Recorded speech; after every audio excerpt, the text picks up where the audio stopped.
Mataji. Okay, நம்ம இப்போ start பண்ணலாம். ஓம் நமோ பகவதே வாசுதேவாய. ஓம் நமோ பகவதே வாசுதேவாய. ஓம் நமோ பகவதே வாசுதேவாய.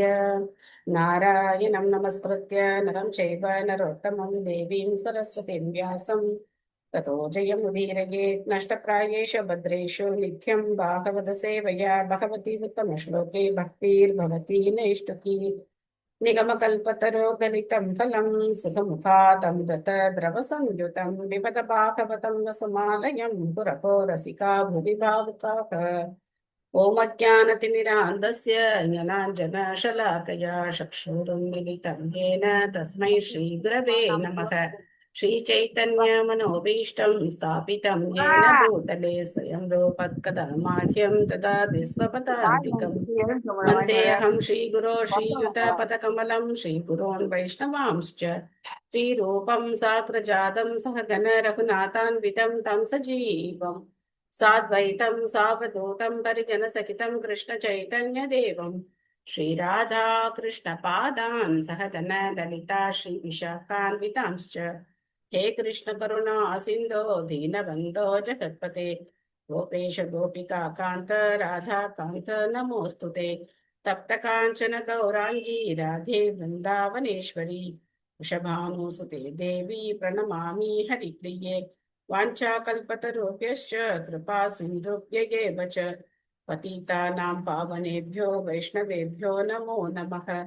नमो ॐ विष्णुपादाय कृष्णप्रेष्ठाय भूतले श्रीमते भक्तिवेदान्त स्वामिन्निति नामिने नमस्ते सारस्वते देवे गौरवाणी प्रचारिणे विशेष शून्यवादी पाश्चात्य देशतारिणे जय श्री कृष्ण चैतन्य प्रभु नित्यानंद श्री अद्वैत गदाधर श्रीवासादि गौरभक्तवृंद हरे कृष्णा कृष्ण कृष्णा हरे हरे हरे राम राम राम हरे हरे।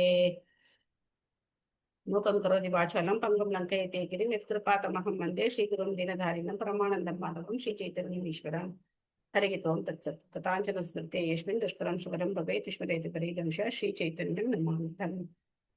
हरे कृष्णा। சோ நேத்து நம்ம பாகவதம் பார்த்ததுல என்ன பாயிண்ட் ஞாபகம் இருக்கு? ஹரே கிருஷ்ண மாதாஜி. ஹரே கிருஷ்ணா. சாந்தி மாதாஜி சொல்றீங்களா? ஹரே கிருஷ்ண மாதாஜி சொல்றேங்க. ஸ்ரீகிருஷ்ணனை உணர்வை குறிப்பது ஸ்ரீமத் பாகவதம் ஆகும். பாகவதத்துல வந்து சப்த வடிவமாக பகவான் இருக்கிறார். பகவத்கீதையிலும் சப்த வடிவமா இருக்கிறார். ஹரே கிருஷ்ணா மாதாஜி. ஹரே கிருஷ்ணா. பிரம்மாவிற்கு பகவான் இடைச்சிறுவனா காட்சி அளித்து சதுஸ்லோகி பாகவதத்தை சொன்னதுனால அவருதான் முழு முதற் கடவுள் நம்ம பிரபு பார்த்தா அவரு நிச்சயமா சொல்றாரு. ஹரே கிருஷ்ணா மாதாஜி. பகவானை நினைக்கும் ஒவ்வொரு நிமிடமும் அதிர்ஷ்டமானது. சதுஸ்லோகி ஸ்லோகத்தை நாம் வந்து மனக்கற்பனையால் புரிந்து கொள்ள கூடாது. Okay, thank you Mataji. சாஸ்திர உதாரணங்களோட நமக்கு வந்து பிரபுதை கொடுத்திருக்கார். அதை வச்சுதான் நம்ம வந்து புரிஞ்சுக்கணும். தேங்க்யூ மாதாஜி. ரொம்ப முக்கியம்னு சொல்லியிருக்கீங்க மாதாஜி. 5 பாயிண்ட்: விக்கிரக வழிபாடு, அப்புறம் கோயில் அருகாமையில் வாழ்றது, அப்புறம் சாண்டிங் பண்றது, இன்னும் 2 பாயிண்ட். அது மாதிரி ஒரு 2 பாயிண்ட். கோயில் அருகாமையில் வாழ்றது கிடையாது, பகவானுடைய லீலைகள் நடந்த இடங்கள்ல தாம்வாஸ் அப்படின்னு சொல்றது. பகவானுடைய லீலைகள் நடந்த இடத்துல வசிக்கிறது. முதல்ல வந்து பகவத்கீதை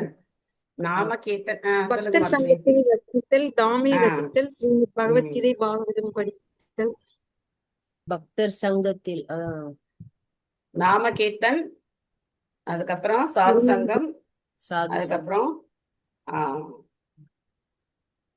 வசிக்கிறது, பாகவத ஸ்ரவணம், அதுக்கப்புறம் விக்கிரக வழிபாடு. இந்த 5 விஷயங்கள் எசென்சியலான விஷயங்கள், ரொம்ப பக்திக்கு முக்கியமான விஷயங்கள். தேங்க்யூ. ஸ்ரீமத் பாகவதம் 2வது ஸ்கந்தம் 9வது அத்தியாயம். விமலா தேவி மாதாஜி. கைகால்கள் உடலுக்கு சேவை செய்யற மாதிரி ஒவ்வொரு ஆத்மாவும் பகவானுக்கு சேவை செய்யணும் அப்படின்னு சொன்னீங்க. Very good. ஆஹ் ஏன்னா நம்ம அது பகவானுடைய மாதிரி அங்க உணர்வு உறுப்புகள். பிரபுபாதர் எப்பவும் உணர்வை தூண்டுற மாதிரி தான் பேசுவாரு. இப்ப மனக்கற்பனையாளர்கள் அந்த மாதிரி இருக்கவங்க வந்து உணர்ச்சியை தூண்டுற மாதிரி பேசுவாங்க அப்படின்னு சொன்னீங்க. அவங்க வந்து உணர்ச்சியை தூண்டுற மாதிரி பேசுறாங்க, நம்ம வந்து புத்தியை தூண்டுற மாதிரி பேசணும். Okay, thank you Mataji. நன்றி நன்றி மாதாஜி. உணர்வு உணர்ச்சி ரெண்டும் ஒண்ணுதான். ஓகேவா? சரிங்க மாதாஜி. ஹரே கிருஷ்ணா. ஸ்ரீமத் பாகவதம் 2வது ஸ்கந்தம் 9வது அத்தியாயம் பகவானுக்கு ஏற்புடைய விடைகள் பதம் 42. மாயாம் விவதிஷன் விஷ்ணோர் மகேஷஸ்ய மகாமுனிஹி மகாபாகவதோ ராஜன் பிதாம் பர்யதோஷயத். மொழிபெயர்ப்பு பொருளுரை வழங்கியவர் திருத்தரச பக்தி வேதாந்த சுவாமி ஸ்ரீல பிரபுபாத் கி ஜெய். மொழிபெயர்ப்பு. ராஜனே, முனிவர்களுக்கெல்லாம் தலை சிறந்தவராகவும் பக்தர்களுக்கெல்லாம் சிகரமாகவும் விளங்கி தன் தந்தையை மிகவும் திருப்திப்படுத்திய நாரதர் சர்வ சக்திகளுக்கும் எஜமானராகிய விஷ்ணுவின் சக்திகளை பற்றிய அனைத்தையும் அறிய விரும்பினார். சோ இந்த ஸ்லோகம் வந்து சுகதேவ கோஸ்வாமி பரிஷத் மகாராஜர்கிட்ட சொல்றார். ராஜனே அப்படின்னா பரிஷத் மகாராஜர்கிட்ட சொல்றார். எல்லா முனிவர்களையும் தலை சிறந்தவரா இருக்கார் நாரதர், பக்தர்களுக்கும் சிகரமா இருக்கார். அதுக்கப்புறம் தன்னுடைய தந்தையான பிரம்மாவை நமஸ்காரம் பண்ணி அவரை திருப்தி பண்ணி பகவானை பத்தி பிரம்மாவுக்கு எந்த அளவுக்கு தெரியுமோ அதுக்கு மேல அவர் வந்து தெரிஞ்சுக்கிறதுக்கு முயற்சி பண்ணார், தெரிஞ்சுக்கிட்டார். உமாதேவி மாதாஜி பொருளுரை படிக்கிறீங்களா? ஹரே கிருஷ்ணன் மாதாஜி. ஹரே கிருஷ்ணன். ஸ்ரீல பிரபுபாத் கி ஜெய். பிரபஞ்சத்தில் அனைத்து ஜீவராசிகளையும் படைத்தவரான பிரம்மதேவர் தட்சன், சனகாதி முனிவர்கள் மற்றும் நாரதரை போன்ற பிரசித்தி பெற்ற சில மகான்களுக்கு புராதன காலத்திலிருந்தே தந்தை இருக்கிறார்.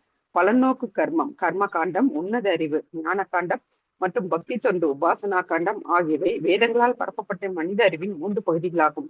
தமது தந்தையான பிரம்மாவிடமிருந்து நாரதர் பக்தி தொண்டை பெற்றார். தட்சன் பலநோக்கு கர்மத்தை பெற்றார். சனகாதி முனிவர்கள் ஞான காண்டம் அல்லது உன்னத அறிவை பெற்றனர். ஆனால் இவர்கள் அனைவரிலும் நாரதர் பிரம்மாவின் மிக பிரியமான மகனாக வர்ணிக்கப்படுகிறார். ஏனெனில் நாரதரின் நன்னடத்தை, பணிவு, அடக்கம் மற்றும் தந்தையின் தொண்டு புரிவதில் ஆயத்த நிலை ஆகியவையே இதற்கு காரணம். நாரதர் பக்தர்களுக்கெல்லாம் சிகரமாக விளங்குவதால் அவர் முனிவர்களுக்கெல்லாம் தலை சிறந்தவர் என்னும் கீர்த்தியை பெற்றுள்ளார். அவர் புகழ்பெற்ற பல பகவத் பக்தர்களுக்கும் பிரகலாதர், துருவர் மற்றும் வியாசர் ஆகியோரிலிருந்து வனவிலங்குகளை வேட்டையாடும் கிராதர் வரையுள்ளவர்களுக்கும் ஆன்மீக குருவாக இருக்கிறார். பகவானின் உன்னத அன்பு தொண்டை நோக்கி அனைவரையும் திருப்பி விடுவதே அவருடைய ஒரே வேலை. எனவே நாரதரின் இந்த அம்சங்கள் தந்தைக்கு பெரிய மகனாக அவரை இருக்க செய்கின்றன. நாரதர் பகவானின் முதல் தர பக்தராக இருப்பதுவே இதற்கு காரணம். பக்தர்கள் சர்வ சக்திகளின் எஜமானராக பரமபுருஷரை பற்றி இன்னும் அதிகமாக தெரிந்து கொள்வதில் எப்பொழுதும் ஆவல் உள்ளவர்களாக இருக்கின்றனர். இது பகவத்கீதையில் 10.9 பின்வருமாறு உறுதி செய்யப்பட்டுள்ளது. மத் சித்தா மத் கத பிராணா போதயந்த பரஸ்பரம் கதயஸ்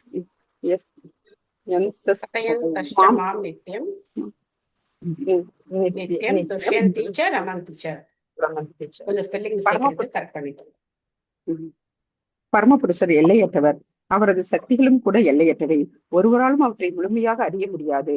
பிரம்மதேவர் இப்பிரபஞ்சத்திலேயே மிகச்சிறந்த ஜீவராசியாகவும் பகவானால் நேரடியாக உபதேசிக்கப்பட்டவராகவும் இருப்பதால் இப்பிரபஞ்சத்தில் உள்ள அனைவரையும் விட அவருக்கு அதிகமாகவே தெரிந்திருக்க வேண்டும். அவருடைய அறிவு முழுமையானதாக இல்லாதிருக்க கூடும் என்றாலும் மற்றவர்களை விட அவர் அறிவில் உயர்ந்தவர் ஆவார். இவ்வாறாக ஒரு ஆன்மீக குருவிடமிருந்து எல்லையற்ற பகவானை பற்றி கேள்வி கேட்பது நம்ம கடமை. அந்த ஆன்மீக குரு பிரம்மாவில் இந்த நாரதருக்கும், நாரதரும் இந்த வியாசருக்கும், வியாசம் இந்த சுகதேவருக்குமாக சீட பரம்பரையில் வருபவராக இருக்க வேண்டும். ஹரே கிருஷ்ணன். ஹரே கிருஷ்ணன். இந்த பக்தர்களுக்கு இதுதான் தலையாய கடமை. மச்சித்தா மத் அப்படின்னா இங்க வந்து பகவானை குறிக்கிறது. சித்தா அப்படின்னா இது வந்து நம்மளுடைய உணர்வுகளை விட மென்மையானது, ரொம்ப சூட்சுமமானது. நம்முடைய சித்தம் அப்படின்னு சொல்லப்படக்கூடியது. ஆத்மாவுக்கு அடுத்து வெகு அருகில் இருக்கக்கூடியது. மச்சித்தா மத்கத பிராணா போதயந்தக பரஸ்பரம். போதயந்தக பரஸ்பரம் அப்படின்னா ஒருத்தருக்கொத்தர் பகவானை பத்தி பேசிக்கிறதுலையும் உபதேசம் பண்ணிக்கிறதுலையும் அவங்க வந்து ஒருத்தருக்கொத்தர் அவ்வளவு ஒரு சந்தோஷமா இருக்காங்க. யாரை பத்தி பேசிக்கிறாங்க? கதையன் தஷ்ட மாம் நித்தியம். மாம் அப்படின்னா இங்க பகவானை குறிக்கிறது. துஷ்யந்தி அப்படின்னா தெய்வீக ஆனந்தத்தை அவங்க அனுபவிக்கிறார்கள். ரமந்தி அப்படின்னா அதுவும் தெய்வீகமான ஆனந்தம் தான். துஷ்யந்தினா திருப்தி. திருப்தியும் தெய்வீக ஆனந்தத்தையும் அவர்கள் அனுபவிக்கிறார்கள் அப்படின்னு பகவான் சொல்றார். சோ பிரம்மாவும் நாரதரும் பேசின அந்த உரையாடல் நம்ம பார்த்தோம். வியாச நாரத சம்வாதம் பார்த்தோம் முதல் அத்தியாயத்துல. ஏதாவது ஒரு வார்த்தை தேவையில்லாத வார்த்தை இருந்ததா அப்படின்னா கிடையவே கிடையாது. ஒரு வார்த்தையும் பகவானை குறித்து நாம எந்த அளவுக்கு பக்தி தொண்டில முன்னேறலாம் அப்படிங்கிற மாதிரியான விவாதங்கள் தான் செய்யப்பட்டது.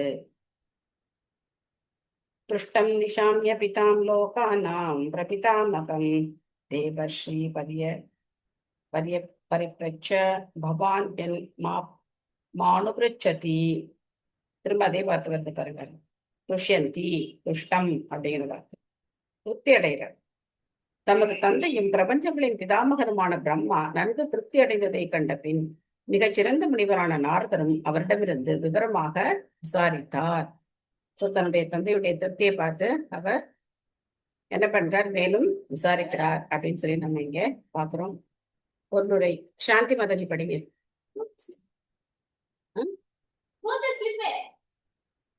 வெயிட் பண்ணுங்க, சாந்தி மாதாஜி படிங்க.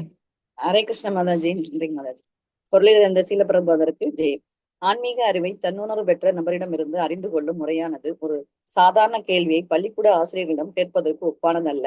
தற்போதைய பள்ளிக்கூட ஆசிரியர்கள் சிறிதளவு தகவல் கொடுப்பதற்கு ஊதியம் வழங்கப்படும் அதிகாரிகள் ஆவார். ஆனால் ஆன்மீக குரு ஊதியம் பெறும் அதிகாரி அல்ல. அங்கீகாரம் பெறாமல் அவர் உபதேசம் அளிக்கவும் அனுமதிக்க மாட்டார். பகவத்கீதையில் 4.34 உன்னத அறிவை புரிந்து கொள்வதற்கான முறை பின்வருமாறு கற்பிக்கப்பட்டுள்ளது. தத் வித்தி பிரயாபனின பரிஸ்பரசேன சேவையா உபதேச சந்தி தே ஞானம் ஞானஸ்ய தத்வ தர்சினக. சரணாகதி, கேள்விகள் மற்றும் தொண்டு ஆகியவற்றின் மூலமாக தன்னுணர்வு பெற்ற ஒருவரிடமிருந்து உன்னத அறிவை பெற வேண்டும் என்று அர்ஜுனன் அறிவுறுத்தப்பட்டார். உன்னத அறிவை பெறுவதென்பது நாணயம் மாற்றுவதை போன்றதல்ல. இத்தகைய அறிவு ஆன்மீக குருவிற்கு தொண்டு செய்வதன் மூலமாக பெறப்பட வேண்டியதாகும். பிரம்மதேவர் பகவானை முழுமையாக திருப்திப்படுத்தி அவரிடமிருந்து நேரடியாக அறிவை பெற்றதைப் போலவே ஆன்மீக குருவை திருப்திப்படுத்துவதன் மூலமாக அவரிடமிருந்து ஒருவன் உன்னத அறிவை பெற வேண்டும். ஆன்மீக குருவின் திருப்தியே உன்னத அறிவை கிரகிப்பதற்கான வழி. இலக்கண நிபுணனாவதால் ஒருவன் ஆன்மீக அறிவை புரிந்து கொள்ள முடியாது. வேதங்கள் வேதஸ்வர உபநிதர்சம் 6.23 பின்வருமாறு அறிவிக்கின்றன. யஸ்ய தேவ பராபக்தேர் யத தேவ ததா குரௌ தஸ்யை கதிதாகி அர்த்தஹ பிரகாசந்தே மகாத்மனக. பகவானிடமும் ஆன்மீக குருவிடமும் அசையாத பக்தி கொண்டுள்ள ஒருவரிடம் மட்டுமே உன்னத அறிவு தானாக வெளிப்படுத்தப்படுகிறது. சீடனுக்கும் ஆன்மீக குருவிற்கும் இடையில் உள்ள அத்தகைய உறவு நித்தியமானதாகும். இப்போது சீடராக இருப்பவரே அடுத்த ஆன்மீக குருவாவார். ஒருவர் தனது ஆன்மீக குருவிற்கு கீழ்ப்படிந்தவராக இருக்கவில்லை எனில் அவரால் ஒரு உண்மையான அங்கீகரிக்கப்பட்ட ஆன்மீக குருவாக ஆக முடியாது. பரமபுருஷரின் சீடர் எனும் முறையில் பிரம்மதேவர் அவரிடமிருந்து உண்மையான அறிவை பெற்று அதை தமது பிரியமுள்ள சீடரான நாரதருக்கு உபதேசித்தார். இதைப் போலவே ஆன்மீக குருவாகிய நாரதரும் இந்த அறிவை வியாசருக்கு உபதேசித்தார். எனவே சம்பிரதாயப்படி பெயரளவில் மட்டுமே ஆன்மீக குருவாகவும் சீடனாகவும் இருப்பவர்கள் பிரம்மா மற்றும் நாரதர் அல்லது நாரதர் மற்றும் வியாசர் ஆகியோருக்கு ஒப்பானவர்கள் அல்ல. பிரம்மாவிற்கும் நாரதருக்கும் இடையில் உள்ள உறவு உண்மையானதாகும். அதே சமயம் பெயரளவில் மட்டுமே உள்ள சம்பிரதாயம் ஏமாற்றப்படுவனுக்கும் ஏமாறுவனுக்கும் இடையில் உள்ள உறவாகும். நாரதர் நன்னடத்தை, அடக்கம் மற்றும் பணிவு ஆகியவற்றை கொண்டவராக இருப்பதுடன் சுய கட்டுப்பாடும் உடையவராவார். ஒருவருக்கு குறிப்பாக சிற்றின்ப வாழ்வில் சுய கட்டுப்பாடு இல்லை எனில் அவரால் ஒரு சீடனாகவோ அல்லது ஆன்மீக குருவாகவோ ஆக முடியாது. பேச்சு, கோபம், நாக்கு, மனம், வயிறு மற்றும் பாலுறுப்புகள் ஆகியவற்றை கட்டுப்படுத்துவதில் ஒருவன் பயிற்சி பெற்றிருக்க வேண்டும். மேலே கூறப்பட்டுள்ள புலன்களை கட்டுப்படுத்தியவர் கோஸ்வாமி என்று அழைக்கப்படுகிறார்.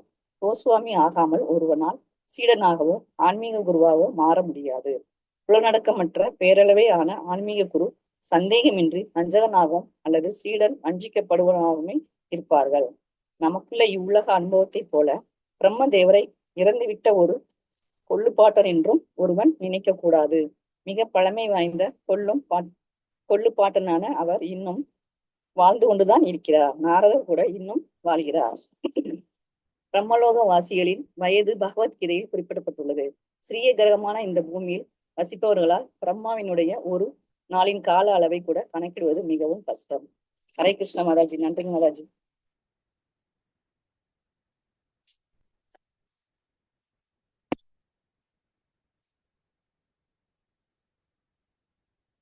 ஹரே கிருஷ்ண மாதாஜி.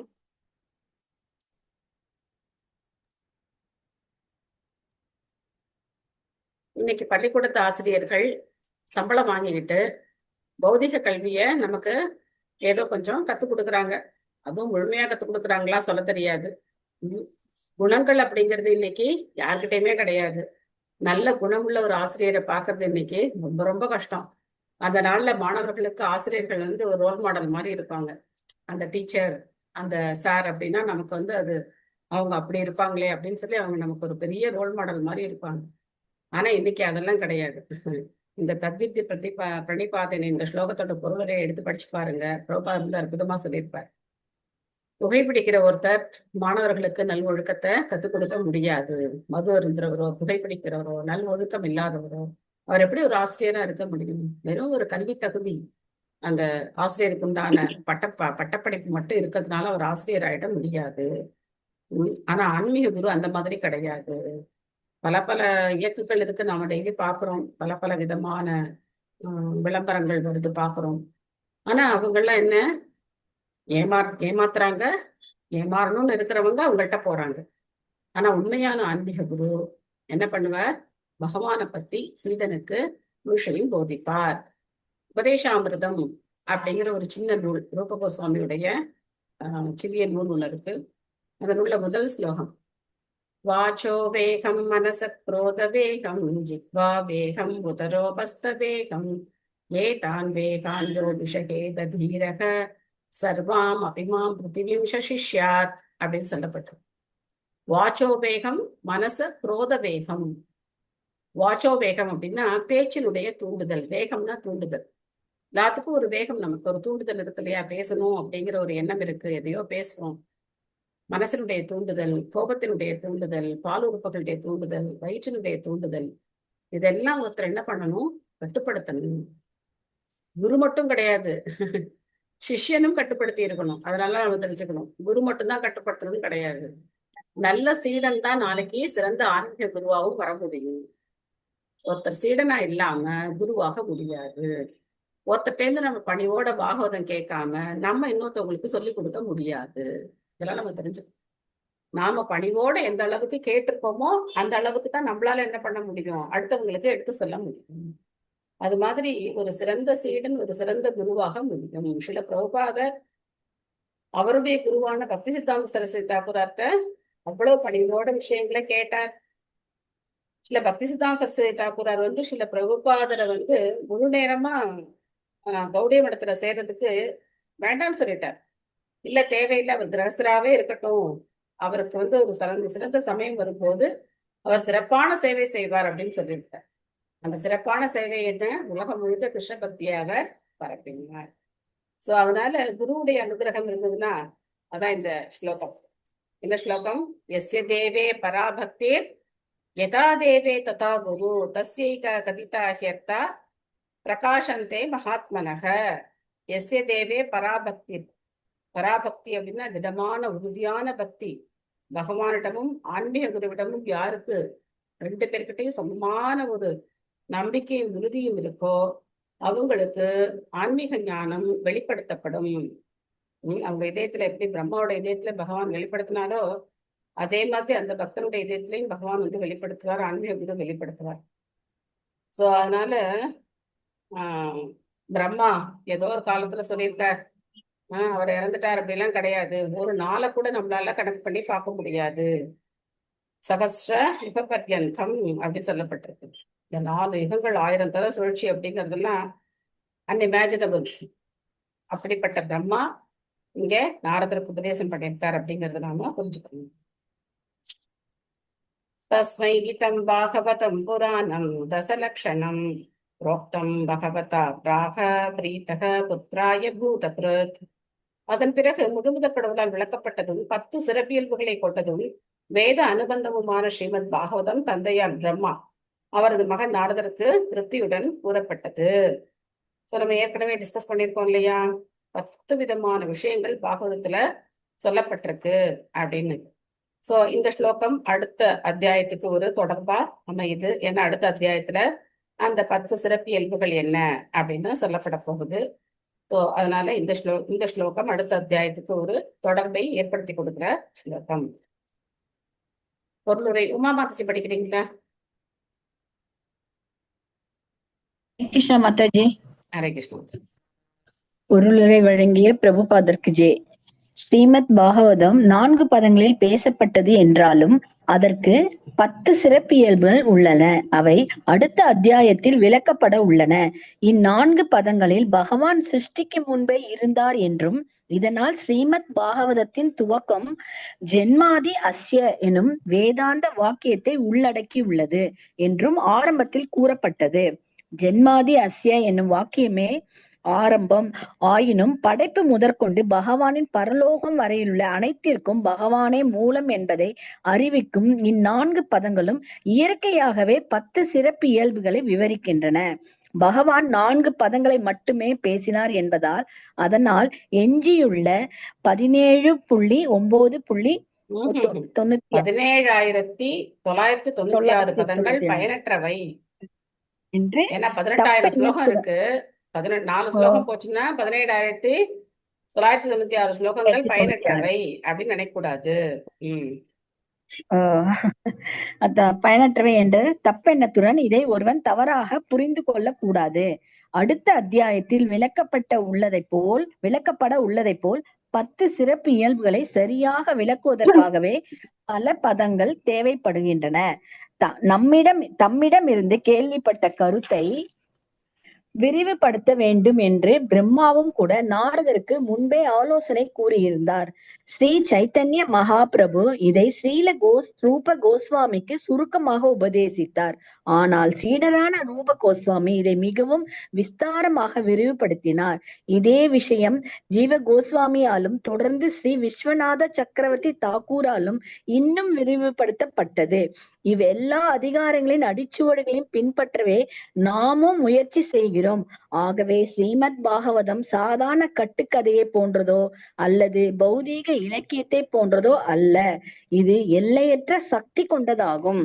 தனது சொந்த திறமைக்கு ஏற்ப அதை ஒருவர் எவ்வாறு விரிவுபடுத்தினாலும் அத்தகைய விரிவால் பாகவதம் முடிந்து விடாது.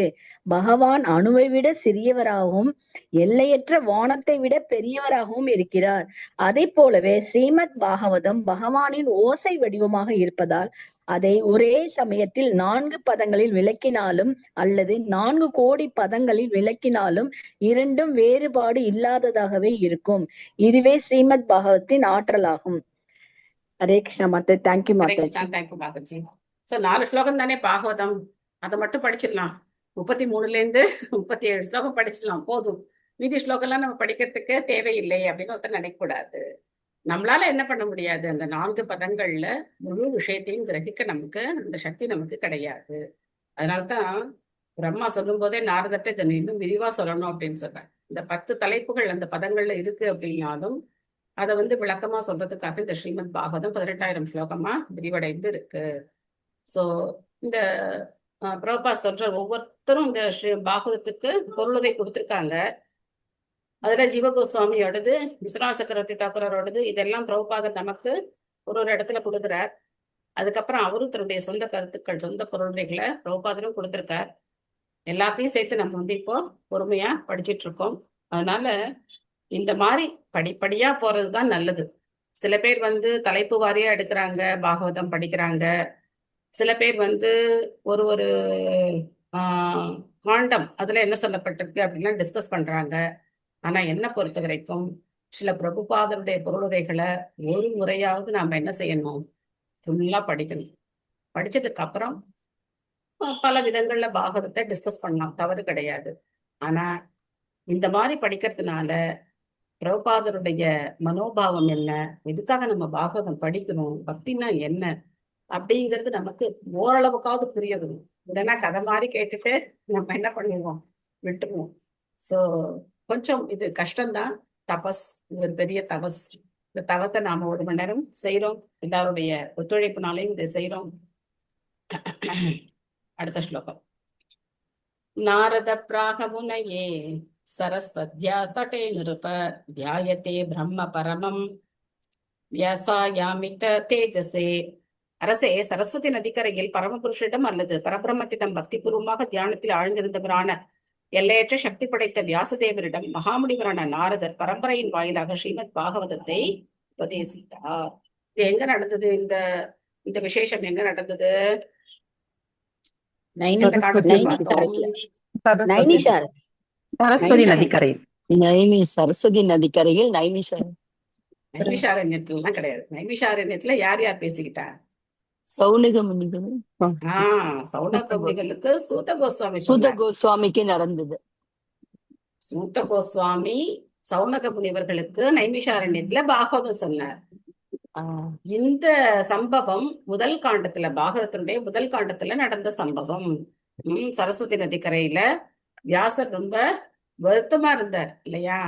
சோ அப்போ நாரதர் அங்க வந்து அவருக்கு உங்களுடைய தவறு என்ன, வேத இலக்கியங்கள் எல்லாம் நீங்க தொகுத்துட்டீங்க, ராமாயணம் மகாபாரதம் எல்லாம் எழுதிட்டீங்க, எல்லாம் பண்ணிட்டீங்க, ஆனாலும் ஏன் உங்களுக்கு நிறைவு உண்டாகல அப்படின்னா நீங்க பகவானுடைய பக்தியை நேரடியா சொல்லல அப்படின்னு சொல்லிட்டு அந்த பக்தி தொண்டை தன்னுடைய அப்பா கிட்ட, பிரம்மா கிட்ட கேட்டதை விவரிச்சு நாரதர் அவருக்கு சொன்னார் அப்படிங்கிற விஷயம்தான் இங்க திரும்ப சொல்லப்படுது.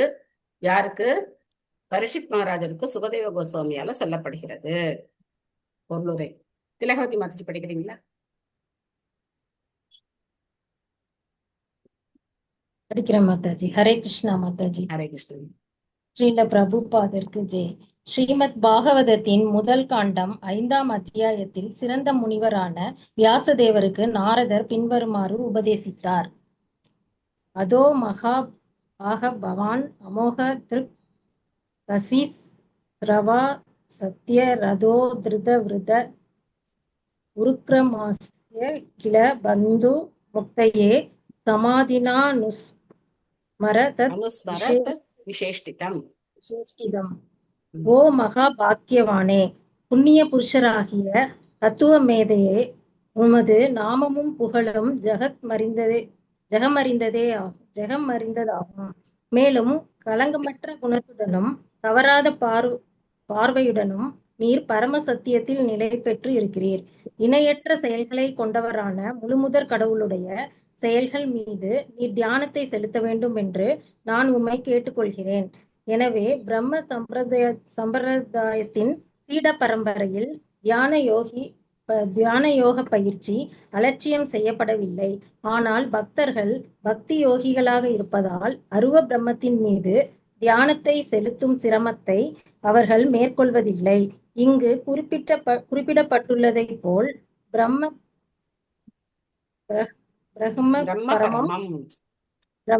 பரமம் அல்லது பரபிரம்மத்தின் மீது அவர்கள் தியானிக்கின்றனர். பிரம்ம உணர்வு அருவமான பிரகாசத்தில் இருந்து துவங்குகிறது. தியானத்தின் தொடர்ந்த முன்னேற்றத்தால் பரமாத்மா உணர்வு உண்டாகிறது. மேலும் தொடர்ந்த முன்னேற்றத்தால் பரமபுருஷ பகவானின் உணர்வு நிலைப்படுகிறது. ஸ்ரீ நாரத முனி வியாசதேவரின் ஆன்மீக குரு என்ற முறையில் வியாசதேவரின் நிலையை நன்கு அறிந்திருந்தார். ஸ்ரீல வியாசதேவர் இதனால் கடுமையான விரதம் போன்றவைகளுடன் பரம சத்தியத்தில் நிலை பெற்றிருப்பதாக ஸ்ரீல வியாசதேவரின் நற்குணங்களை நாரதர் உறுதி செய்கிறார். பகவானுடைய உன்னதமான செயல்களின் மீது தியானிக்கும்படி நாரதர் அறிவுரை கூறினார். அருவ பிரம்மத்தில் செயல்கள் இல்லை, ஆனால் முழுமுதற் கடவுள் பல செயல்களை கொண்டுள்ளார். மேலும் அச்செயல்கள் அனைத்தும் ஜடகுணத்தின் களங்கமற்ற உன்னத தன்மை கொண்டவையாகும். பரபிரம்மத்தின் செயல்கள் பௌதிக செயல்களால் இருந்திருப்பின் அவற்றின் மீது தியானிக்குமாறு நாரதர் வியாசதேவருக்கு ஆலோசனை கூறியிருக்க மாட்டார். மேலும் பகவத்கீதையில் உறுதி செய்யப்பட்டு இருப்பதை போல் பரபிரம்மமாக இருப்பது பகவான் ஸ்ரீ கிருஷ்ணராவார். பகவான் ஸ்ரீ கிருஷ்ணரின் உண்மையான நிலையை அர்ஜுனன் உணர்ந்த பொழுது பகவத்கீதையின் 10ஆம் அத்தியாயத்தில் பின்வரும் வார்த்தைகளில் அவர் பகவான் ஸ்ரீ கிருஷ்ணரை பார்த்து கூறினார். பரம் பிரம்ம பரம் தாம பவித்ரம் பரமம் பவான் புருஷம் சாஸ்வதம் திவ்யம் ஆதிதேவம் அஜம் விபும். ஆகுஸ் ஆஹூஸ் துவாம் त्वां ऋषिय ऋषयः सर्वे सर्वे देवर्षि देवर्षि नारदस्तथा असितो देवलो व्यासः स्वयं चैव ब्रवीषि मे. பகவான் ஸ்ரீ கிருஷ்ணரை பற்றி நன்கு உணர்ந்திருந்த அர்ஜுனன் பகவத்கீதையின் நோக்கத்தை சுருக்கி பின்வருமாறு கூறினான். எம்பெருமானே, நீரே பரபிரம்மமும் ஆனந்தம் மற்றும் அறிவுமயமான நித்திய உருவிலுள்ள மூலபுருஷருமாவீர். நாரதர், அசிதர், தேவலர் மற்றும் வியாசதேவர் ஆகியோரும் இதை உறுதி செய்துள்ளனர். அத்துடன் அனைத்துக்கும் மேலாக தாங்களும் இதை உறுதி செய்திருக்கிறீர்கள். பகவத்கீதை 10:12.13. வியாசதேவர் பக்தியோக சமாதியின் மூலமாக தமது மனதை தியானத்தில் நிறுத்திய பொழுது பரமபுருஷர் மாயாசக்தியுடன் இருப்பதையும் அச்சக்தி பரமபுருஷருக்கு எதிரான நிலையில் இருப்பதையும் உண்மையாகவே கண்டார். நாம் ஏற்கனவே விளக்கியிருப்பதைப் போல் பகவான் இல்லையெனில் மாயையும் இருக்காது என்பதால் மாயை அவரது ஒரு பிரதிநிதியாகும். இருள் ஒளிக்கு சுதந்திரமானதல்ல. ஒளி இல்லாமல் இருளின் எதிர்நிலையை ஒருவராலும் அனுபவிக்க முடியாது. இம்மாயையால் பரமபுருஷ பகவானை வெற்றி கொள்ள முடியாது என்பதால் அது அவரிடமிருந்து ஒதுங்கி நிற்கிறது. அபாசிரயம். எனவே முழு முதற் கடவுளை அவரது உன்னதமான செயல்களுடன் உணர்வதே தியானத்தின் பூர்ண தவமாகும். அருவ பிரம்ம தியானம் சாதகனுக்கு தொந்தரவான வேலையாகும். இது பகவத்கீதையில் 12.5 உறுதி செய்யப்பட்டுள்ளது. क्लेशो अधिकतरस्तेषाम् अव्यक्ता शक्त चेतसाम्. Thank you Mataji. Hare Krishna. Hare Krishna. So இங்க வியாசர் நாதர் கிட்ட என்ன உபதேசம் கேட்டார் அப்படிங்கறத பிரபுபாதர் இந்த பொருள்ல விளக்கி சொல்றார். ஸோ நாரதர் வியாசரை புகழ்ந்து சொல்றார். நீங்க எப்பேற்பட்ட ஒரு மகாத்மா, எப்பேற்பட்ட திவ்யமான குணங்களை உடையவர். நீங்க எவ்வளவு தவம் பண்ணியிருக்கீங்க, பகவானை நோக்கி நீங்க எவ்வளவு அருமையான தவத்துல ஈடுபட்டிருக்கீங்க. இப்ப என்ன செய்யுங்க, பகவானுடைய அந்த உன்னதமான லீலைகளை நீங்க தவம் செய்து புரிஞ்சுக்கோங்க அப்படின்னு சொன்னார். சோ அப்போ நம்ம கேட்கலாம், நாரதரும் தவம் பண்ணார், பிரம்மாவும் உட்கார்ந்து தபக அப்படிங்கிற வார்த்தையை கேட்டு தவம் பண்ணார், அதுக்கப்புறம் வியாசரும் தவம் பண்ணார். இப்ப ஏன் நமக்கு அந்த தவம் சொல்லப்படல? இஸ்கான்ல தவம் அப்படிங்கறதெல்லாம் சொல்லப்படலை. ஏன் தவம் நம்ம பண்ணல அப்படின்னு யாருக்காவது சந்தேகமா? அதுதான் பிரபா சொல்ற, நாம அருவ பிரம்மத்தின் மேல தவம் செய்ய வேண்டிய அவசியம் கிடையாது. பக்தி யோகத்தை நாம நேரடியா பயிற்சி செய்யறோம். அதனால ஹரே கிருஷ்ண கிருஷ்ண கிருஷ்ண ஹரே ஹரே, ஹரே ராம ராம ராம ஹரே ஹரே, இந்த 16 மாலை ஜபம் பண்றதே நமக்கு மிகப்பெரிய தவம். அதுக்கப்புறம் நம்ம பிரசாதம் சாப்பிடுறது அதை விட மிகப்பெரிய தவம். அதை விட காலம்புற எழுந்துக்கிறது மிகப்பெரிய தவம். கலியுகத்துல சாதாரண விஷயங்கள்லாம் என்ன மிகப்பெரிய தவங்கள். சாப்பிட்றதே ஒரு பெரிய தவம் தான் நமக்கு. ஏன்னா பிரசாதம் மட்டுமே நம்ம சாப்பிடணும் அப்படிங்கிறதே நமக்கு ரொம்ப கஷ்டமா இருக்கு.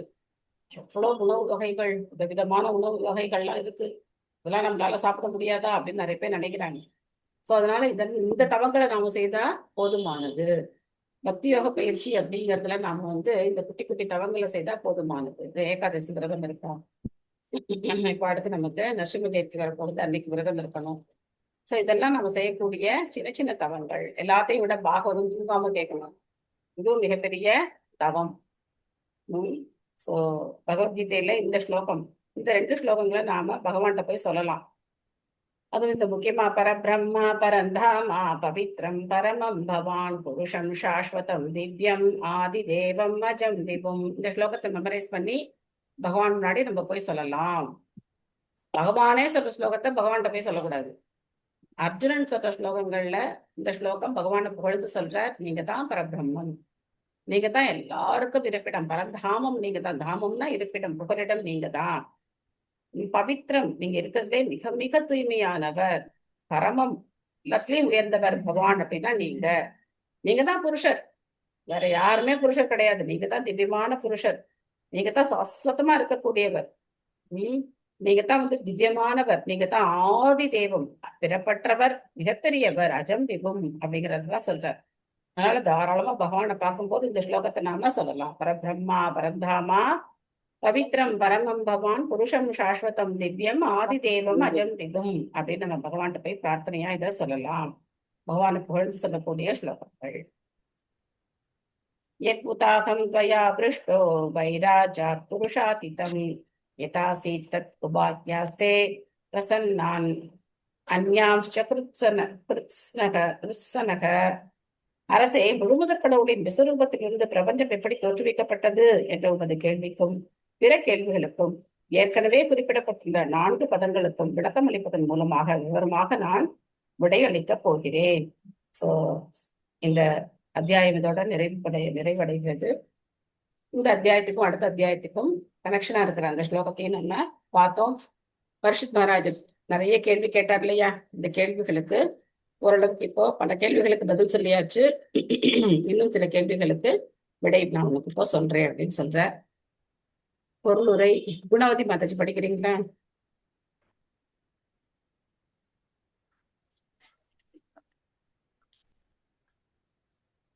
படிக்கிறோம் மாதாஜி. ஹரே கிருஷ்ணா. ஸ்ரீல பிரபுபாதகி. ஸ்ரீமத் பாகவதத்தின் துவக்கத்திலேயே குறிப்பிடப்பட்டதை போல் உன்னதமான இப்பெரும் இலக்கியம் வேத அறிவு என்னும் மரத்தின் பழுத்த பழமாகும். இதனால் மனிதனால் கேட்கப்படும் படைப்பு முதலான பிரபஞ்ச இயக்கங்களை பற்றிய கேள்விகள் அனைத்தும் ஸ்ரீமத் பாகவதத்தில் விடையளிக்கப்பட்டுள்ளது. விடைகள் அவற்றை விளக்குபவரின் தகுதியை பொறுத்துள்ளன. மிக சிறந்த பேச்சாளரான ஸ்ரீல சுகதேவ கோசாமியால் விவரிக்கப்பட்டுள்ளது போல் ஸ்ரீமத் பாகவதத்தின் 10 பகுதிகளும் அனைத்து கேள்விகளையும் உள்ளடக்கியுள்ளன. இவற்றை முறையாக பயன்படுத்திக் கொள்வதன் மூலம் புத்திசாலிகள் அறிவு சம்பந்தமான எல்லா நன்மைகளும் அடைவார். ஸ்ரீமத் பாகவதம் 2ஆம் காண்டத்தின் பகவானுக்கு ஏற்புடைய விடைகள் என்னும் தலைப்பை கொண்ட 9ஆம் அத்தியாயத்துக்கான பக்தி வேதாந்த பொருளுரைகள் இவ்வாறு நிறைவு பெறுகின்றன. ஹரே கிருஷ்ணா. ஹரே கிருஷ்ணா. ஹரிகிதோம் தத்சத். அற்புதமான அத்தியாயம், ரொம்ப பிலோசபிக்கலான காண்டம். இந்த 9வது இந்த பொதுவா இந்த 2வது ஸ்கந்தமே நிறைய லீலைகள் ரொம்ப கிடையாது. முழுக்க முழுக்க தத்துவங்கள் நிறைந்த படைப்பினுடைய ரகசியங்கள் நிறைந்த ஒரு ஸ்கந்தம். அந்த ஸ்கந்தத்தை நம்மளால முடிஞ்ச வரைக்கும் நாம பார்த்திருக்கோம். அடுத்தது 10வது அத்தியாயத்துக்கு போலாம். இந்த 10வது அத்தியாயம் ரொம்ப சின்ன அத்தியாயம்தான். இந்த அத்தியாயத்துல எல்லா கேள்விகளுக்கும் பாகவதமே தகுந்த விடையளிக்கிறது அப்படின்னு சொல்லி தலைப்பு. பதம் 1 பார்க்கலாம். ஸ்ரீ சுக உவாச்ச அத்ர சர்கோ விசர்கஸ்ச ஸ்தானம் போஷணமுதயः மன்வந்திரேஷானுகதா நிரோத முக்திராஸ்ரயः. சோ இதுதான் அந்த 10 விஷயங்கள், 10 தலைப்புகள் அப்படின்னு சொன்னோம் இல்லையா? இந்த 10 விஷயங்கள் இங்க சொல்லப்பட்டிருக்கு. யாராவது ஸ்லோகம் படிக்கணும்னு நினைச்சீங்கன்னா இந்த ஸ்லோகம் படிக்கலாம்.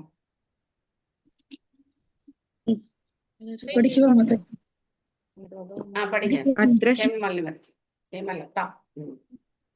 श्री सुग उवाच अत्र शर्को विसर्गस्य स्थानं भूषणमुदय मन्वन्तरे सानुगता निरोधो मुक्तिराश्रय. தேங்க்யூ மாதாஜி. படிக்கவா மாதாஜி? வேற யாராவது இல்ல ஸ்லோகம் வேற யாராவது படிக்கிறாங்களா பாக்கலாம். हरे कृष्णा माताजी. प्रणाम सर माताजी. பிரணாம் படிங்க. अत्र सर्गो विसर्गस्य स्थानं पोषणम् उदयः मन्वन्तरेषानुगदा निरोधो मुक्तिराश्रयः. थैंक यू माताजी. हरे कृष्णा. தேங்க்யூ. வேற யாராவது படிக்கிறீங்களா? ஹரே கிருஷ்ணா மாதாஜி. ஸ்ரீ சுக உவாச்ச அத்ர சர்கோ விசர்கஸ்ச ஸ்தானம் போஷணமுதயः மன்வந்தரேஷானுகதா நிரோதோ முக்திராஸ்ரயः. हरे कृष्णा माताजी. हरे कृष्णा. श्री सुग उवाच अत्र सर्गो विसर्गश्च स्थानं भूषणम् उदयः मन्वन्तरेषानुगता निरोधो मुक्तिराश्रयः. हरे कृष्णा माताजी. हरे कृष्णा माताजी. நான் படிக்கிறேன் மாதாஜி. படிங்க. ஸ்ரீ சுக உவாச்ச अत्र सर्गो विसर्गस्स्थानं पोषणम् उदयः मन्वन्तरेषानुः निरोध मुक्तिराश्रयः. மொழிபெயர்ப்பு படிச்சிருங்க. ஹரே கிருஷ்ணா மாதாஜி. ஹரே கிருஷ்ணா மாதாஜி. ஹரே கிருஷ்ணா. இருங்க அவங்க ஸ்ரீ படிக்கிறாங்க. சுக உவாச்ச अत्र सर्गो विसर्गश्च स्थानं पोषणमूतयः मन्दन्तरेषानुकथा निरोधो मुक्तिराश्रयः. हरे कृष्ण माताजी. ஹரே கிருஷ்ணா. தேங்க்யூ. அலமேலு மாதாஜி மொழிபெயர்ப்பு படிச்சிருங்க. தேங்க்யூ மாதாஜி. மொழிபெயர்ப்பு தந்த ஸ்ரீல குருபாதருக்கு ஜெய். ஸ்ரீ சுகதேவர் கோஸ்வாமி கூறினார், ஸ்ரீமத் பாகவதத்தில் பின்வரும் 10 பிரிவுகளை கொண்ட விஷயங்கள் உள்ளன. பிரபஞ்ச சிருஷ்டிக் சிருஷ்டிக் கிரக அமைப்புகள் பகவானால் அளிக்கப்படும் பாதுகாப்பு, படைப்பை தூண்டும் சக்தி, மனுக்களின் மாற்றம், பகவத் விஞ்ஞானம், பரம பதத்தை சென்றடைதல், முக்தி மற்றும் உத்தம புருஷர். ஹரே கிருஷ்ண மாதாஜி. ஹரே கிருஷ்ணா. தேங்க்யூ மாதாஜி. இதுல 10 வார்த்தைகள் இருக்கு. அந்த 10 வார்த்தைகளுக்கும் அர்த்தம் என்னன்னு பார்ப்போம். சர்க, முதல் விஷயம் என்ன? சர்க. சர்க அப்படின்னா பிரபஞ்ச சிருஷ்டி. பிரபஞ்ச சிருஷ்டியை யாரு பண்றா? பகவான் மாதாஜி. Very good. பகவான் மாதாஜி. பகவான் பண்ற. உபசிஷ்டி தான் பிரம்மா பண்ற. பிரம்மா பண்ற. Very good, very good. இந்த புரிதலாவது இருக்கணும் நம்ம இவ்வளவு தூரம் வந்ததுக்கு. முதல்ல என்ன? சிருஷ்டி அப்படின்னா பிரபஞ்ச சிருஷ்டியை, பிரபஞ்சங்களை கொண்ட விஷயம், அந்த சிருஷ்டியை யாரு பண்றா? பகவான் பண்ற. அடுத்தது விசர்க. விசர்க அப்படின்னா உபசிருஷ்டி.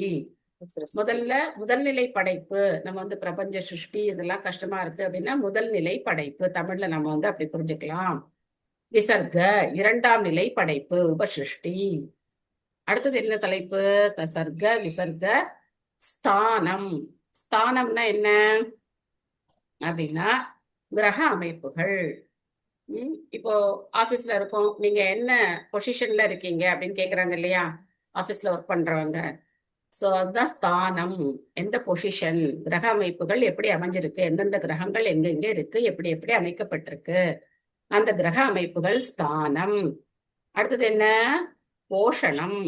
போஷணம் அப்படின்னா போஷாக்கு அப்படிலாம் சொல்லுவாங்க இல்லையா, அதான் பகவானால் அளிக்கப்படும் பாதுகாப்பு. பகவான் எப்படி அந்த பிரபஞ்சங்களையும் பிரபஞ்சத்துல இருக்கக்கூடிய ஜீவராசிகளையும் பாதுகாக்கிறார் அப்படிங்கிறது போஷணம். அடுத்தது ஊதய. ஊதய அப்படிங்கிறது படைப்பை தூண்டும் சக்தி அப்படின்னு இங்க கொடுக்கப்பட்டிருக்கு. பார்க்கலாம், பிரபுபாதர் அப்படிதான் நமக்கு டிரான்ஸ்லேஷன் கொடுத்திருக்கார். ஊதய. அடுத்தது மன்வந்தரே. மன்வந்தரே. மன்வந்தரே அப்படிங்கிறது மனுக்களின் மாற்றம். மன்வந்தரே ஷானுகதா, 2 வார்த்தை அதுல சேர்ந்திருக்கு. மன்வந்திரம், அதுக்கப்புறம் ஈஷானுகதா. ஈஷ அனுகதா அப்படின்னா பகவானை பற்றிய விஞ்ஞானம், பகவத் விஞ்ஞானம், பக்தர்களை பற்றிய பல பல விஷயங்கள், ஈஷானுகதா. அடுத்தது என்ன? நிரோத. நிரோத அப்படின்னா பரமபதத்தை சென்று அடைதல், நிரோத. முக்தி அப்படின்னா முக்தி. ஆශ්‍රயக அப்படின்னா கடைசியில முடிவா ஆශ්‍රய தத்துவம், அதான் பரமபுருஷ பகவான். நம்ம அடைக்கலம் எடுக்கக்கூடிய ஒரே மனிதர் அவர் தான், பரமபுருஷ பகவான் தான். புருஷோத்தமர், அவர் தான் ஒரே புருஷர். புரியுதா? இந்த 10 பிரிவுகள்: சர்க்க, விசர்க்க, ஸ்தானம், போஷணம், உதய, மன்வந்திர, ஈஷானுகதா, நிரோத, முக்திர், ஆශ්‍රயக. 10 தத்துவங்கள் ஸ்ரீமத் பாகவதத்துல விவரிக்கப்பட்டிருக்கு. பகவத்கீதையில 5 தலைப்புகள் இருக்கு, 5 விஷயங்கள், முக்கியமான விஷயங்கள் விவாதிக்கப்பட்டிருக்கு. அது ஜீவாத்மா, அதுக்கப்புறம் பிரகிருதி, காலம், கர்மா, ஈஸ்வர. இந்த 5 விஷயங்கள் பகவத்கீதையில பகவான் விளக்குறார். இந்த 5 தவிர வேற எதுவுமே கிடையாது. இந்த 5ம் விரிவடைஞ்சுதான் இந்த இங்க பாகவதத்துல 10 தலைப்புகளா இருக்கு. புரியுதா? சர்க்க, விசர்க்க, ஸ்தானம், போஷணம், உதய, மன்வந்திர, ஈஷானுகதா, நிரோத, முக்திர், ஆශ්‍රயக. இந்த 10 தலைப்புகள். ஓகேவா? இது ஒரு காண்டத்துல என்னென்ன தலைப்புகள், பொதுவா எல்லா காண்டத்திலயும் எல்லா தலைப்புகளும் இருக்கும். ஆனா ஒரு காண்டம் ஏதாவது ஒரு தலைப்பை பிரதானமா கொண்டிருக்கும். பொதுவா பாகவதத்துடைய முதல் 2 காண்டங்கள் அப்படிங்கிறது சர்க்க, விசர்க்க அப்படின்னு சொல்லுவாங்க, சர்க்கன்னு சொல்லுவாங்க. 2வது காண்டம் விசர்க்க அப்படின்னு சொல்லுவாங்க. ஆனா 3வது காண்டத்துல இருந்தா விசர்க்க ஆரம்பிக்குது அப்படின்னு சொல்றவங்களும் இருக்காங்க. அதனால எல்லா காண்டங்கள்லயும் எல்லா விஷயங்களும், இந்த 10 விஷயங்களும் இருக்கு. ஆனாலும் ஒரு காண்டத்துல அது வந்து ஹைலைட்டா இருக்கு. இப்போ 5th கேண்டோ பார்த்தோம்னா இந்த ஸ்தானம் அப்படிங்கிறது ரொம்ப விரிவா சொல்லப்பட்டிருக்கு. எந்தெந்த கிரகங்கள் எப்படி எப்படி இருக்கு, என்ன மாதிரி படைப்புகள் எப்படி நடக்குது அப்படிங்கிறதுல அங்க வந்து சொல்லப்பட்டிருக்கு. சோ மாதாஜி இதை முடிஞ்சா மட்டும் நம்ம எப்படி அதை படிக்கணும் சொல்லுங்க மாதாஜி. மன்வந்தரே அது எப்படி ஈசானுகதா, சொல்றது? மன்வந்தரே ஈஷான் ஷானுகதா, மன்வந்தரே ஈசானுகதா. ஷானு கதா. ஓகேம்மா, தேங்க்யூ. ஹரே கிருஷ்ணா. தசமஸ்ய விசுத்தி அர்த்தம் நவானாம் இக லக்ஷணம் வர்ணயந்தி மகாத்மானக ஸ்ருதேனார்த்தேன சாஞ்சசா. உத்தம புருஷரின் ஆශ්‍රய உன்னத தன்மையை பிரித்தறிவதற்காக மற்றவைகளின் அறிகுறிகள் சில சமயங்களில் வேத முடிவுகளால் விவரிக்கப்படுகின்றன. சில சமயங்களில் அவை நேரடியான விளக்கத்தாலும் மற்ற சமயங்களில் பெரும் முனிவர்களின் சுருக்கமான விளக்கங்களாலும் விவரிக்கப்படுகின்றன. ஆශ්‍රய தத்துவம் தான் முடிவானது. பரமபுருஷ பகவான் ஸ்ரீ கிருஷ்ணர் கிட்ட நாம சரணடையதான் முழுமையானது. அதான் ஆශ්‍රய தத்துவம். அதை பல விதங்கள்ல விளக்குறாங்க. அதை பிரிச்சு அறியறதுக்காக பகவான இந்த உலகத்திலேருந்து நம்ம பல விதங்கள்ல பிரிச்சு தெரிஞ்சுக்கிறதுக்கு தான் இந்த 9 தலைப்புகளும் இருக்கு. அதனுடைய விளக்கங்கள் ஒரு மாதிரி கொடுக்கப்பட்டிருக்கு அப்படின்னு சொல்லப்படும். பூத மாத்ரேந்திரியத்யாம் ஜன்ம சர்க்க புத்திரஹ்ருதஹ பிரம்மனோ குண வைஷம்யாத் விசர்கஹ பௌருஷஸ்மிருதஹ. ஆரம்ப படைப்பின் 16 பொருட்களான ஐம்பூதங்கள் நெருப்பு, நீர், நிலம், காற்று மற்றும் ஆகாயம், ஓசை, உருவம், சுவை, வாசனை, ஸ்பர்சம், மேலும் கண்கள், காதுகள், மூக்கு, நாக்கு, தோல் மற்றும் மனம் ஆகியவை சர்க்கம் என்று அழைக்கப்படுகின்றன. ஆனால் ஜட இயற்கை குணங்களின் சேர்க்கையினால் பின்தொடர்ந்து நிகழ்வது விசர்க்கம் என்று அழைக்கப்படுகிறது. சோ இந்த 16 பொருட்களை நாம மறக்கவே கூடாது. பஞ்சபூதங்கள், அதுக்கப்புறம் ஞானேந்திரியங்கள், அதுக்கப்புறம் பஞ்ச தன்மாத்திரைகள், அதோட சேர்ந்து மனம். தான் 16 பொருட்கள். இந்த 16 பொருட்களை நம்ம வந்து எப்பவுமே மறக்கக்கூடாது. புரியுதா? இது என்ன 3rd கேண்டோ தொடர்ந்து தான் நம்ம படிக்க போறோம். இந்த 16 விஷயங்களை பத்தி திரும்ப திரும்ப திரும்ப நம்ம படிப்போம். இதை படைச்சது யாரு? பகவான் தான் படைச்சார். இதுக்கப்புறம் விசர்க அப்படிங்கறத பிரம்மா செய்யறார். நெக்ஸ்ட் இப்ப யார் படிக்கணும்? யாரு? நீங்களா? ஓகே, சரி, படிங்க. ஹேமமாலினி மாதாஜி படிங்க. 10 பகுதிகளாக உள்ள ஸ்ரீமத் பாகவதத்தின் விஷயங்களை விவரிப்பதற்காக 7 தொடர்ச்சியான பதங்கள் உள்ளன. இவற்றில் முதலாவதாக இருப்பது பௌதிக புத்தி மற்றும் மனம் ஆகியவற்றால் தொகுக்கப்பட்ட பௌதிக அகங்காரத்தையும் நிலம், நீர் போன்றவைகளை கொண்ட 16 ஆரம்ப தோற்றங்களையும் பற்றியவையாகும். மேற்குறிப்பிட்ட 16 சக்திகளும் முதல் புருஷராகிய மகாவிஷ்ணுவின் சக்திகள் என்பதையும், இச்சக்திகளுடைய பிரதிபலன்களை ஒரு விளைவாக தோன்றுவது அடுத்து வரும் சிருஷ்டி என்பதையும், மகாவிஷ்ணு கோவிந்தனின் அவதாரம் ஆவார் என்பதையும் பிரம்மா பிற்காலத்தில் தமது புத்தகமான பிரம்ம சம்ஹிதையில் 5.47 பின்வருமாறு விளக்கியுள்ளார்.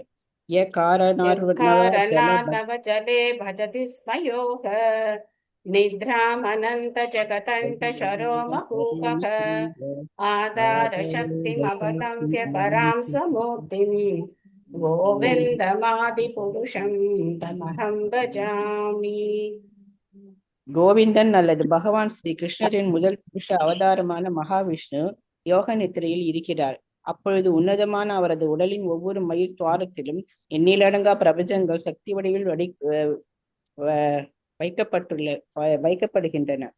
சுத்தேன எனும் முந்தைய பதத்தில் அல்லது வேதாந்தத்தில் குறிப்பிட்டிருப்பதை போல் பரமபுருஷ பகவானிடமிருந்து அவரது பிரத்யேகமான சக்திகளை தோன்றச் செய்வதன் மூலமாக படைப்பு சாத்தியமாக்கப்படுகிறது.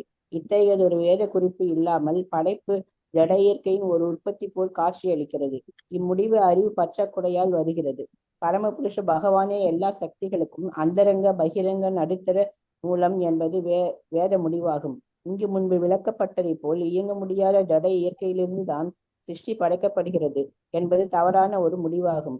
உன்னதமான ஒளிதான் சிருஷ்டிக்கு காரணம் என்பது வேத முடிவாகும். ஆனால் பௌதிக இருள்தான் அதற்கு காரணம் என்பது வேதத்திற்கு எதிரான முடிவாகும். பரமபுருஷனின் அந்தரங்க சக்தி அவருடன் முற்றிலும் ஒன்றானதாகும். அந்தரங்க சக்தியின் தொடர்பால் பகிரங்க சக்தி உயிர்ப்பூட்டப்படுகிறது.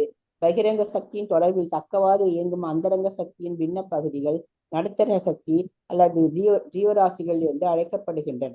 இவ்வாறாக மூல படைப்பானது பரமபுருஷ பகவானிடமிருந்து அல்லது பரபிரம்மனிடமிருந்து வருவதாகும். பிரம்மாவின் சிருஷ்டி மூல பொருட்களை கொண்டு செய்யப்படும் இரண்டாம் தரமான சிருஷ்டியாகும். இவ்வாறாக பிரபஞ்ச இயக்கம் துவங்குகிறது. Hare Krishna Mataji. Thanks Mataji. Hare Krishna. Thank you Mataji. So இந்த 16 மூலப்பொருட்கள் நம்ம வந்து அரிசி மாவு அப்படின்னு வச்சுக்கிட்டோம்னா அதை வச்சு ஒருத்தர் வந்து இடியாப்பம் பண்ணலாம், ஒருத்தர் பணியாரம் பண்ணலாம், ஒருத்தர் வந்து வேற ஏதாவது பண்ணலாம் இல்லையா, புட்டு பண்ணலாம். இந்த மாதிரி பிரம்மா அந்த முதல்ல படைக்கப்பட்ட அந்த 16 மூலக்கூறுகள் அது ரொம்ப முக்கியமானது. அது யாராலையும் படைக்க முடியாது, பகவான் தான் படைக்கிறார். ஸோ எப்படி படைக்கிற? காரணக்கடல்ல அவர் காரண உதக சாயி விஷ்ணு. காரண உதக சாயி அப்படின்னா பள்ளி கொண்ட பெருமாள், உதக அப்படின்னா கடல். இந்த காரண கடல்ல பள்ளி கொண்டு இருக்க அவருடைய ரோமங்கள்ல இருந்து எண்ணற்ற பிரபஞ்சங்கள் வெளியில வருது. சோ அப்படித்தான் வந்து இந்த படைப்பு அப்படிங்கிறது ஆரம்பமாகுது அப்படின்னு நம்ம பார்த்தோம். சோ பகவானுடைய பல்வேறு சக்திகள், பகிரங்க சக்தி, அந்தரங்க சக்தி, நடுத்தர சக்தி, எல்லா சக்திகளுக்கும் பகவான் தான் மூலமா இருக்கார். அந்த காரணதகதாய் விஷ்ணு நாராயணனுடைய ஒரு விரிவங்கம் அப்படின்னு நம்ம வந்து பார்த்தோம். அதனால எல்லாத்துக்கும் காரணமா இருக்கிறது பகவான் தான். நம்ம முன்னாடியே சொன்ன மாதிரி 3rd canto அந்த கபில சிருஷ்டா வரும்போது அப்ப நம்ம அதை ரொம்ப விளக்கமா, ரொம்ப இன்ட்ரெஸ்டிங்கான ஒரு போர்ஷன் அது. அதை நம்ம வந்து அப்போ அப்படி பார்க்கலாம். ஸோ அதனால ஜடத்திலேருந்து இந்த பிரபஞ்சம் உருவாச்சு அப்படின்னு இந்த விஞ்ஞானிகள் சொல்றது முட்டாள்தனமான விளக்கம். ஜடத்துல இருந்து எதுவுமே வரவே வராது. ஜடத்துல இருந்து என்ன உயிருள்ள பொருள் எது வர முடியும்? எதுவுமே வரதுக்கு வாய்ப்பே கிடையாது. பேரே ஜடம் மாதாஜி, ஒண்ணும் இல்ல. ஆமா, ஒண்ணும் ஜடம் கிடையாது. ஜடம். அதுல இருந்து எப்படி வரும்? அதுல இருந்து எப்படி ஒரு உயிர் வரும்? இன்னைக்கு அவங்க அப்படித்தான் நினைக்கிறாங்க. இன்னி வரைக்கும் அவங்களுக்கு வந்து ஒரு ஆணும் பெண்ணும் இணையும் போது அங்க ஒரு உயிர் எப்படி உற்பத்தி ஆகுதுங்கிறத கூட அவங்களால கண்டுபிடிக்க முடியல. அதனாலதான் கருவுல குழந்தைய அழிக்கிறாங்க. அந்த குழந்தைக்கு ஏதோ 7 மாசம் ஆயிட்டாதான் அதுக்கு வந்து உயிர் வருது அப்படின்னு நினைக்கிறாங்க. அது வரைக்கும் அது ஒரு சதை பிண்டம், அதை எடுக்கிறதுல தப்பு கிடையாதுன்னு நினைக்கிறாங்க. அந்த வளர்ச்சின்னு ஒண்ணு இருந்தாலே அங்க என்ன இருக்கணும்?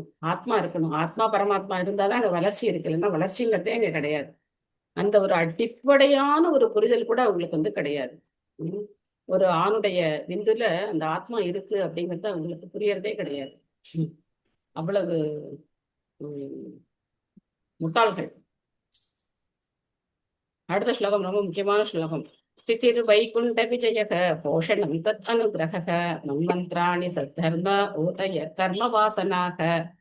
ஸ்திதி வைகுண்ட விஜயக, ஸ்ரீராம ஜெயம் அப்படின்னு நம்ம சொல்றோம் இல்லையா? விஜயதசமி அப்படின்னு சொல்றோம்.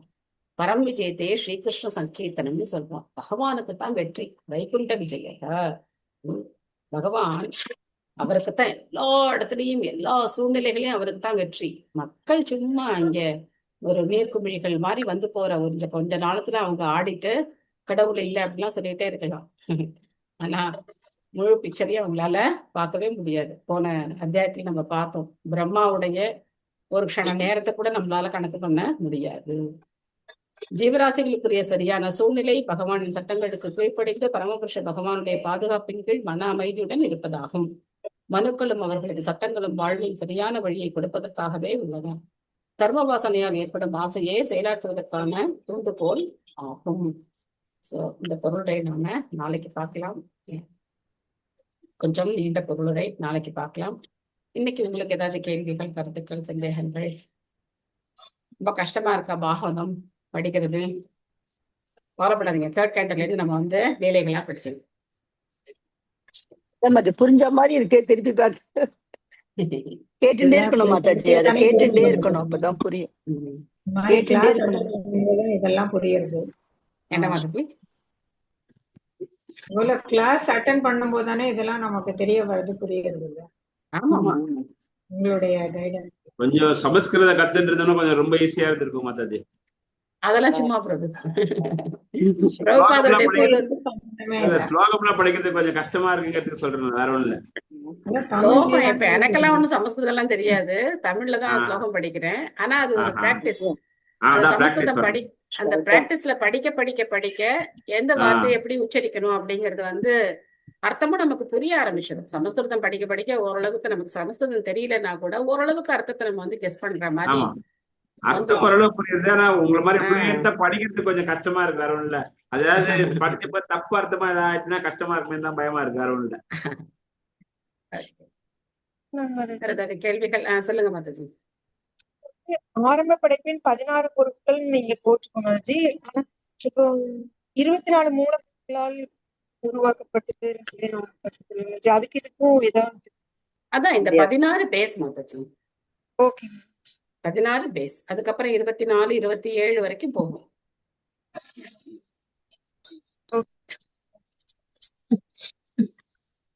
ஹரே கிருஷ்ண மாதாஜி. சொல்லுங்க மாதாஜி. இருள் ஒளிக்கு சுதந்திரமானதல்ல அப்படின்னு போட்டிருக்கலாம் மாதாஜி. இந்த கேள்வியை யார் கேட்க போறாங்கன்னு நான் நினைச்சிட்டே இருந்தேன். இருள் ஒளி இத பத்தி யாராவது கேள்வி கேட்பாங்கன்னு நினைச்சிட்டு. ஓகே, இருள் அப்படிங்கறத எப்போ நீங்க உணர்வீங்க? வெளிச்சம் இல்லைன்னா அப்போ அது என்ன கிடையாது, தன்னிச்சையானது கிடையாது. ஒளிய சார்ந்துதான் இருள் இருக்கு. சரி சரி. ஹரே கிருஷ்ணா. நன்றி நன்றி மாதாஜி. ஒளியை சார்ந்துதான் வாஞ்சா கல்பத்ருபேஷ்ச கிருபா சிந்துப்யேவ ச பதிதானாம் பாவனேப்யோ வைஷ்ணவேப்யோ நமோ நமः. அனந்த கோட்டி வைஷ்ணவ விருந்த கி ஜெய். ஸ்ரீல பிரபுபாத் கி ஜெய். கௌர பிரேமநந்தே. ஹரி ஹரி போல். ஹரி ஹரி போல் மாதாஜி. தேங்க் யூ மாதாஜி. ஹரே கிருஷ்ணா. தேங்க் யூ மாதாஜி. ஹரே கிருஷ்ணா. தேங்க் யூ மாதாஜி. தேங்க் யூ மாதாஜி. தேங்க் யூ மாதாஜி. ஹரே கிருஷ்ணா. ஹரே கிருஷ்ணா மாதாஜி. மெசேஜ் போடுற எல்லாருக்கும் ஹரே கிருஷ்ணா. ஹரே கிருஷ்ணா மாதாஜி. நன்றி மாதாஜி. ஹரே கிருஷ்ணா. ஹரே கிருஷ்ணா மாதாஜி. தேங்க் யூ மாதாஜி. Hare Krishna. Thank you. Hare Krishna. Hello Hare Krishna மாதாஜி. எண்டு கொடுத்துறேன். ஹரே கிருஷ்ணா ஹரே கிருஷ்ணா கிருஷ்ண கிருஷ்ண ஹரே ஹரே, ஹரே ராம ராம ராம ஹரே ஹரே. Thank you all.